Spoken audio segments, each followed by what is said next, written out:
Hi friends, I am S.D. Farande and today we are going to see the design of welded joints in the design of fasteners, and this point comes under the unit number 4, design of power screws and fasteners.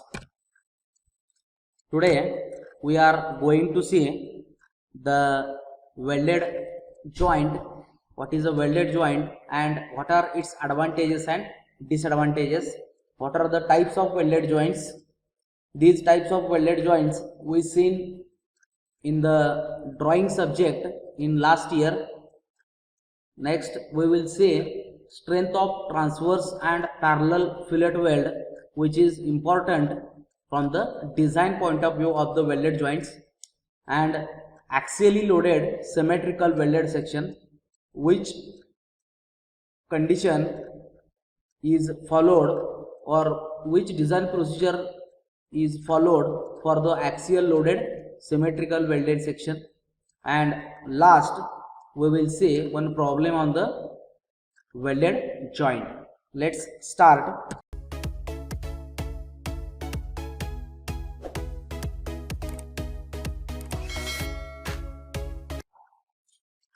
Welded joint, we know that welding is a process of joining two similar metal by heating with or without application of pressure and filler material.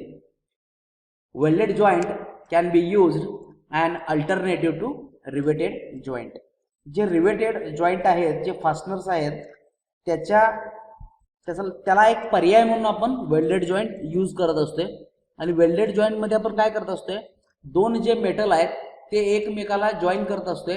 मग ते heating न करत असेल किंवा pressure apply करून करत असेल. लक्षात आलं? विदाउट ऍप्लिकेशन ऑफ प्रेशर म्हणजे प्रेशर न देता किंवा एखादा फिलर मटेरियल ऍड करून आपण दोन्हीला जॉईन करत असते. मग आता हा जो वेल्डेड जॉईंट आहे याला ॲडव्हान्टेज आणि डिसएडव्हान्टेज सुद्धा आहेत. ते कोणकोणते आहेत बघू आपण. First, advantages of welded joint. As no hole is required for welding, hence no reduction of area, so structural members are more effective in taking the load. welded joint मध्ये ज्या ठिकाणी मटेरियल आहे, मेटल आहे, त्या ठिकाणी आपण weld करणार आहे. म्हणजे याला होल कुठेही असणार नाही आहे, त्यामुळं कुठेही एरिया रिडक्शन असणार नाही आहे. त्यामुळं हा जो आहे हा एक याचा स्ट्रक्चरल मेंबर जो आहे हा स्ट्रॉंग असणार आहे. आणि हा वेल्डेड जॉइंट जास्त लोड घेण्यासाठी हा इफेक्टिव्ह असतो. Welded joints are more economical as less labour and less material is required. Welded जॉइंटसाठी आपल्याला कमी लेबर लागत असतात किंवा मटेरियल कमी लागत असते, त्यामुळं हा एक इकॉनॉमिकल जॉइंट मानला जातोय. The efficiency of welded joint is more than the riveted joint. Riveted joint पेक्षा वेल्डेड जॉइंट हा मोर इफिशियंट आहे, मोर स्ट्रॉंग आहे. The welded joints look better than the bulky riveted और बटेड जॉइंट्स. हा जो वेल्डेड जॉइंट आहे याचा अस्थेटिक लुक सुद्धा चांगला असतोय, दिसायला हा चांगला दिसतोय as compared to riveted joint. Welded joint जर चांगल्या क्वालिटीचा असेल तर त्या ठिकाणी आपल्याला वेल्ड केलेलं सुद्धा लक्षात येत नाही. आफ्टर वेल्डिंग जर त्याला फिनिशिंग केलं तर वेल्ड केलं सुद्धा आपल्या लक्षात येत नाही. त्यामुळे हा जो वेल्डेड जॉइंट आहे हा दिसायला चांगला असतोय as compared to riveted joint. The speed of fabrication is faster in comparison with the riveted joint. Riveted joint पेक्षा वेल्डेड जॉइंटचं फॅब्रिकेशन करणं हे फास्ट असणार आहे. फास्ट रेटमध्ये आपण याचं प्रोडक्शन घेऊ शकतोय. Complete rigid joints can be provided with welding process. Welding प्रोसेसनं आपण एक रिजिड जॉइंट देण्याचा प्रयत्न करत असतोय. The alternation and addition to the existing structure is easy. जो एक्झिस्टिंग स्ट्रक्चर आहे ज्यामध्ये एखादा मटेरियल ॲड करणं आपल्याला सोपं असते वेल्डिंग जॉइंटनं. रिवेटेड जॉइंट आहे त्या ठिकाणी होल असण्याची गरज आहे, पण वेल्डिंग जॉइंटला होल वगैरे कुठेही असण्याची गरज नाही आहे. कुठल्याही ठिकाणी कुठल्याही पॉईंटला आपण त्याला दुसरं मटेरियल ॲड करू शकतो किंवा अल्टर करू शकतोय. No noise is produced during the welding process as in case of riveting. Riveting मध्ये आपण बघत असतोय रिवेटिंग स्पॅनर जो आहे तो नॉइज करणार आहे, किंवा रिवेट जे आहेत हे रिवेट नॉईज करत असतात ड्युरिंग ऑपरेशन, म्हणून वेल्डेड जॉईंट हा नॉईजलेस आहे. Welding process requires less work space in comparison to riveting. कमी वर्क स्पेसमध्ये आपण वेल्डिंग जॉईंट करू शकतोय. As compared to welded, riveted joints required more work space. Any space of joint can be made with easy.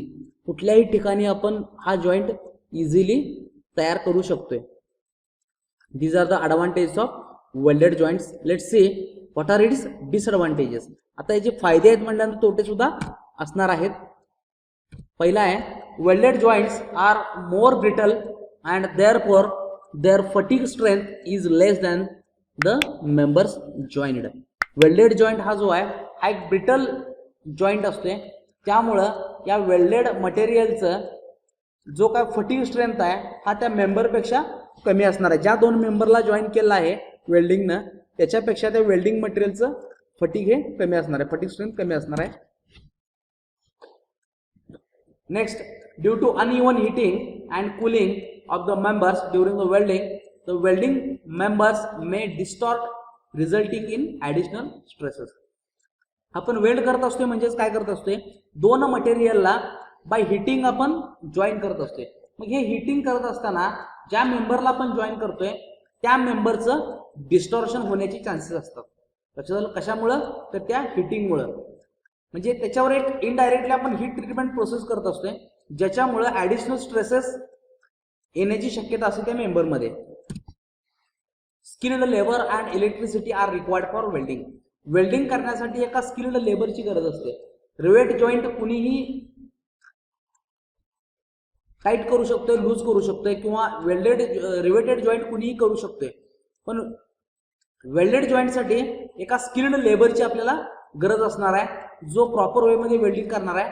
शिवाय welded जॉईंटसाठी इलेक्ट्रिसिटीची सुद्धा आपल्याला गरज असते. विदाउट इलेक्ट्रिसिटी आपण वेल्डेड जॉईंट करू शकत नाही, वेल्डिंग करू शकत नाही. The inspection of welding work is more difficult and costlier than the riveting work. Riveting वर्कपेक्षा वेल्डेड जॉईंटचं इन्स्पेक्शन करणं हे थोडंसं किचकट काम आहे. लक्षात आलं, कारण वेल्डिंग केलेलं हे नंतर लक्षात येत नाही आपल्याला, त्यामुळे ते सुपरविजन करणं सुद्धा थोडंसं अवघड आहे. Defects like internal air pocket, slag inclusion and incomplete penetration can be difficult to detect. अशा केसमध्ये आपण वेल्डिंग जॉईंटमध्ये जे एअर पॉकेट आहेत किंवा स्लॅक इन्सुलेशन्स आहेत किंवा इनकम्प्लीट जे पेनिट्रेशन आहे, म्हणजे जे आपण मटेरियल ऍड केलेलं आहे ते मटेरियल इनकम्प्लीट पेनिट्रेट झालेलं असू शकते आणि हे डिटेक्ट करणं थोडंसं अवघड असते वेल्डेड जॉईंटमध्ये. Next, types of welded joint. First type is the lap joint और fillet joint. Lap joint is a joint between two overlapping components. Lap joint consists of fillet welds. Fillet weld has triangular cross section joining two surfaces at right angles to each other. या ठिकाणी तुम्ही बघू शकताय एक triangular surface आपल्याला दिसतो या ठिकाणी. हा लॅप जॉईंट मधला पहिला टाइप आहे, single transverse fillet weld. and this lap joint has the types of transverse fillet weld and parallel fillet weld. First one is the single transverse fillet weld, second one is the double transverse fillet weld. या ठिकाणी weld कशा पद्धतीने केला आहे हे arrangement तुम्ही बघू शकताय. जो फोर्स अप्लाय याच्यावरती लोड अप्लाय केला आहे तो पी आहे या ठिकाणी, हा टेन्शन मध्ये आहे. आणि third one is the parallel fillet weld. आता ट्रान्सवर्स आणि पॅरलल मध्ये काय फरक आहे बघा. पॅरलल मध्ये हा जो वेल्ड आहे हा पॅरलल आहे, म्हणजे if load axis is parallel to the axis of fillet, fillet weld is known as a parallel fillet weld. आणि ट्रान्सवर्स मध्ये कसं आहे बघा, if load axis is perpendicular to axis of fillet, fillet weld is known as a transverse fillet weld. Transverse fillet weld can be a single transverse fillet weld or a double transverse fillet weld. And the next type आहे butt joints किंवा butt weld म्हणतो आपण या ठिकाणी. Butt weld is obtained by placing the plates to be joined side by side with their edges nearly touching each other. म्हणजे जे edges आपण side by साइडला टच करणार आहे, समोर समोर जोडणार आहे, या ठिकाणी फिगरमध्ये तुम्ही बघू शकता एक टाईप दिलेला आहे, स्क्वेअर बट वेल्डचा या ठिकाणी टाईप दिलेला आहे, हा बघू शकताय. Small gap is maintained between the edges of filler material. या दोन एजेसमध्ये, या दोन मेंबरमध्ये एक लहान गॅप ठेवला जातो फिलर मटेरियल ऍड करण्यासाठी. तर याचे टाईप जे आहेत बट वेल्डचे, एक आहे स्क्वेअर बट वेल्ड, त्यानंतर आहे V butt, single V butt weld आणि सिंगल यू बट वेल्ड. आता हा जो व्ही बट वेल्ड आणि यू बट वेल्ड आहे, या ठिकाणी तुम्ही जर बघितला की thickness of plates lies between 5 mm and 12.5 mm, then edges of plates are beveled to V or U groove and hence joint used is known as a single V butt weld or U butt weld. म्हणजे 5 mm ते 12.5 mm थिकनेसच्या जर plate असतील तर त्यासाठी आपण हा weld use करत असतोय. मग स्क्वेअर बट वेल्ड कधी यूज करायचं, तर 5 mm पेक्षा लहान ज्या प्लेट आहेत त्यासाठी आपण यूज करतोय स्क्वेअर बट वेल्ड. आणि नेक्स्ट जो टाइप आहे तो डबल व्ही बट वेल्ड और double U butt weld. If thickness of plate is more than 12.5 mm, it is necessary to bevel and weld the plates from both sides and hence joint used is known as a double V butt weld or double U butt weld. लक्षात आलं असेल butt weld म्हणजे काय, समोर समोर plate join केल्यानंतर जो weld तयार होणार आहे तो असणार आहे बट वेल्ड. त्याच्यातले हे वेगवेगळे टाइप्स आहेत. नेक्स्ट जो आहे तो आहे other welds. In that first one is the corner weld, second one is the edge or seal joint which is also known as a bead, and third one is the T joint. T joint मध्ये perpendicular manner मध्ये, age म्हणजेच काय, दोन्हीचे age जे आहेत आपण connect केले दोन मेंबरचे. कॉर्नर म्हणजेच काय, 90 डिग्री मध्ये या ठिकाणी कनेक्ट केलं आहे. Next is the spot weld. These are the types of welding. Next strength of transverse fillet welded joint. आता हा जो ट्रान्सवर्स फिलेट वेल्डेड जॉइंट तुम्ही बघू शकताय, fillet weld or lap joint is obtained by overlapping the plates and then welding the edges of plates. Figure shows a single transverse fillet weld, you can see here, and also in that double transverse fillet weld. Let us assume that cross section of fillet weld is a right angled triangle ABC. म्हणजे हा जो fillet weld आहे या ठिकाणी हा एक right angle triangle असं consider करायचा आहे, हा किंवा हा घ्या. आता सिंगल ट्रान्सवर्स म्हणजेच काय, तो एका बाजूला जॉईन केला आहे. डबल ट्रान्सवर्स म्हणजेच तो दोन्ही बाजूला जॉईन केला आहे, असा त्याचा अर्थ आहे. या ठिकाणी तुम्ही बघू शकताय. मग हा जो ट्रायंगल आहे एबीसी, तुम्ही या ठिकाणी हा बघू शकताय थोडस मॅग्निफाय साइज मध्ये. एबीसी हा एक ट्रायंगल आहे या ठिकाणी with hypotenuse AC making equal angles with other two sides AB and BC. Refer this figure. We observe that length AB and length BC is the leg or size of weld. AB आणि BC जे आहे त्याला leg of weld किंवा size of weld म्हटलं जाते. Also distance of perpendicular drawn on hypotenuse AC from point B is a distance BD. या ठिकाणी हा D पॉइंट आहे, इथे बघू शकताय तुम्ही. This distance BD is called as a throat thickness. Means in that triangle ABC is a right angle isosceles triangle and small t is the equal to the BD means throat thickness in mm. SW means AB is equals to BC is leg or size of weld or thickness of plate. Plate ची thickness जेवढी आहे तेवढाच असणार आहे हा leg or size of weld. त्यानंतर LW length of weld in mm. वेल्डची length जी आहे ती mm मध्ये असणार आहे. आणि याच्यामध्ये angle BAC is equals to angle BCA is equals to 45 degree. Next, from this figure, remember this figure, from this figure sin 45 degree is equals to BD upon AB.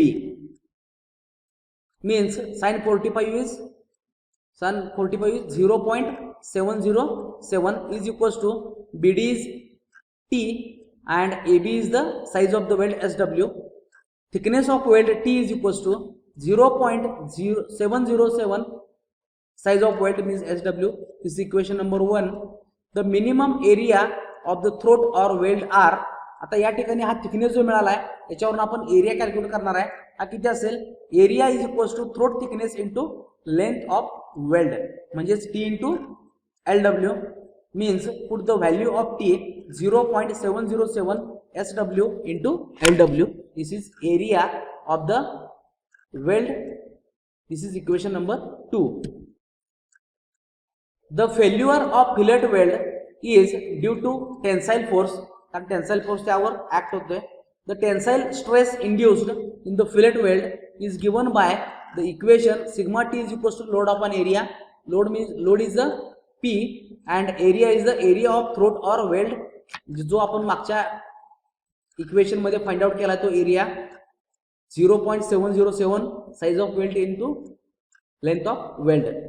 Put that value and get load P is equals to 0.707 into SW into LW into sigma T. काही ऑथरने notation थोडंसं वेगळं केलं या ठिकाणी असू शकते वेगळं. हा जो SW याला फक्त S म्हटला आहे, LW L म्हटलेला आहे किंवा हा जो P आहे याला W सुद्धा म्हटलेलं आहे. आता हा जो मिळाला आपला इक्वेशन हे कुठला आहे, for single transverse fillet weld साठी आहे, सिंगल ट्रान्सफर साठी आहे. याला म्हणलं आपण equation number 3. Next for double transverse fillet weld sigma T is equals to double ट्रान्सफरला काय होणार आहे, जो एरिया आहे ट्रान्सफरचा वेल्डचा तो डबल ट्वाइस होणार आहे म्हणजे P upon twice area. Put the value and we will get P is equals to 1.414 SW into LW into sigma T. Equation number 4. Next, during welding the slack or blowholes are occur, so the weld is weaker than plate. Therefore, the weld is provided with some reinforcement which may be taken as 10% of the plate thickness. म्हणजे एक 10% extra material add केलं जाते reinforcement मध्ये, कारण welding मध्ये slack किंवा blow holes राहण्याची शक्यता असते आणि त्यामुळे तो वीक होऊ शकतोय प्लेट पेक्षा. ज्या मेंबरला आपण वेल्ड करतोय त्याच्यापेक्षा त्यासाठी 10% एक्स्ट्रा आपण रेन्फोर्समेंट त्या ठिकाणी घेत असतोय. नेक्स्ट आहे strength of parallel fillet welded joint. आता बघितलं ट्रान्सवर्स बरोबर आहे, आता बघायचं आहे पॅरलल म्हणजे वेल्ड जी आहे ही वेल्डची लेंथ त्या लोड ऍक्सिसला पॅरलल असणार आहे. या ठिकाणी बघू शकता तुम्ही फिगर मध्ये दाखवलेला आहे डबल पॅरलल फिलेट वेल्ड. याचा फ्रंट व्ह्यू, टॉप व्ह्यू आणि साइड व्ह्यू दिसतोय आपल्याला. याच्यावर इमॅजिन होते की हा वेल्ड कशा पद्धतीने आहे. The stress induced in the fillet weld is shear stress due to axial force given by the equation. Equation is the tau is equals to load upon area means 2 into throat area. Throat area जो आपण calculate केला होता अगोदर 0.707 into SW into LW2 म्हटला या ठिकाणी. त्याचा LW2 म्हणजे कुठला, तर हा जो आहे तो हा LW2 आहे हे लक्षात ठेवा. याला LW1 म्हणणार नाही आपण, याला LW2 म्हणणार आहे नोटेशन मध्ये. इक्वेशन काय असेल, P is equals to 1.414 into SW into LW2 into tau. Next, combined transverse and parallel fillet weld.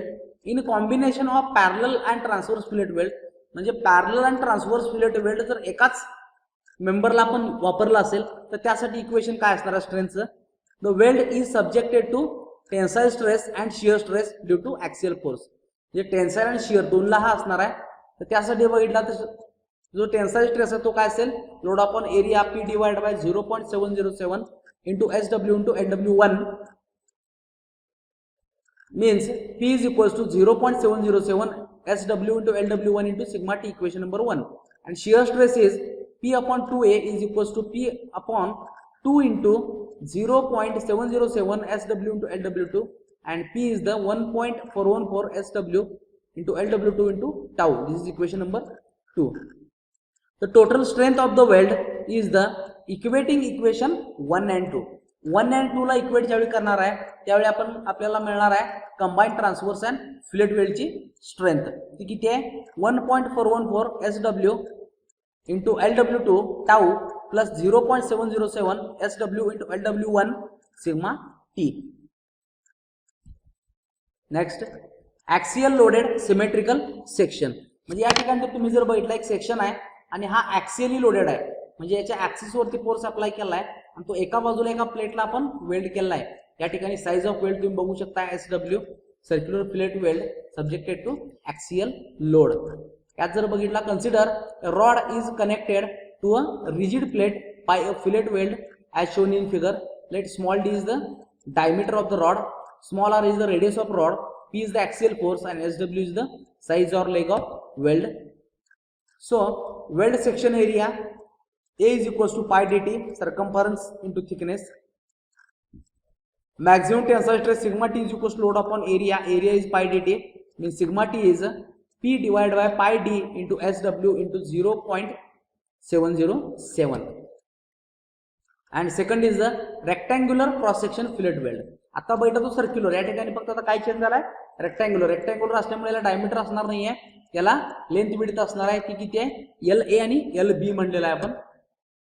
The joint as shown in figure is subjected to axial force P. Axial force P या ठिकाणी तुम्ही बघू शकता इथं. That it is subjected to tensile stress. The throat area for a rectangular fillet weld capital A is equals to T into 2LA into 2LB. कारण LA ही जी size आहे इथं दिसते आपल्याला, ही साईज इकडे असणार आहे, ही साईज इकडे असणार आहे, त्यामुळे तो एरिया आपल्याला कम्प्लीट कन्सिडर करावा लागेल. वेल्डेडचा area means area is equals to 0.707 SW. T ची व्हॅल्यू आपण पुट केली या ठिकाणी इंटू 2LA इंटू 2LB.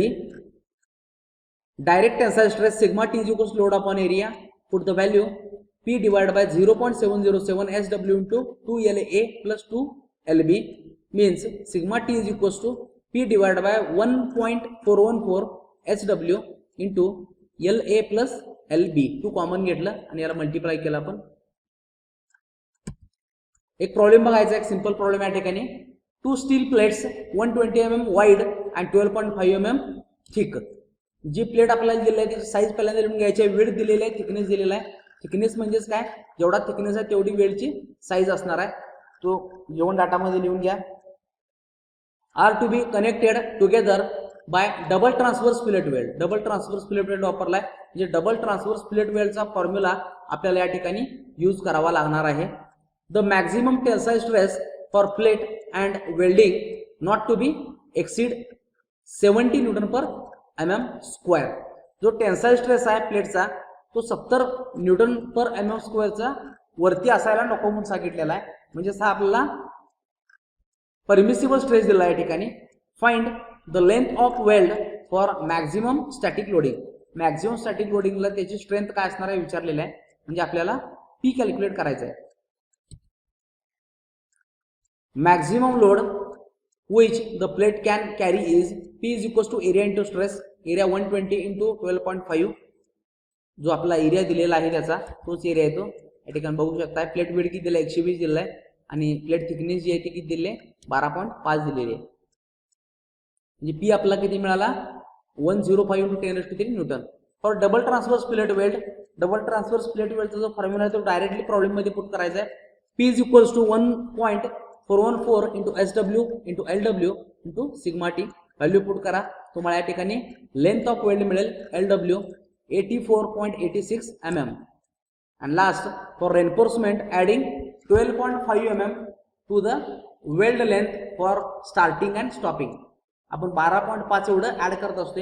सुरुवातीला आपण सांगितलेलं आहे की 10% आपण एक्स्ट्रा रेन्फोर्समेंट ऍड करत असतो वेल्डिंग जॉईंट मध्ये, कारण वेल्डिंग जॉईंट हे थोडेसे वीक असणार आहेत, कारण त्यामध्ये ब्लॉक राहण्याची किंवा एअर पॉकेट राहण्याची शक्यता असते. मग लेंथ ऑफ वेल्ड काय असणार आहे LW is equals to 84.86 into 12.5 mm means length of weld is the 97.36 mm. This is the final answer. तर कुठलाही प्रॉब्लेम असेल वेल्डिंगचा तर त्या प्रॉब्लेमसाठी आपण जे फॉर्म्युले बघितले आहेत हेच फॉर्म्युले त्यामध्ये असणार आहेत. फॉर्म्युलेमध्ये कुठलाही बदल होणार नाही. त्यामुळे कुठला जरी प्रॉब्लेम तुम्हाला वेल्डिंग वरचा विचारला तर आपण जे प्रॉब्लेम फॉर्म्युले बघितले आहेत तेच फॉर्म्युले तुम्ही वापरायचे आहेत. Okay, thank you friends.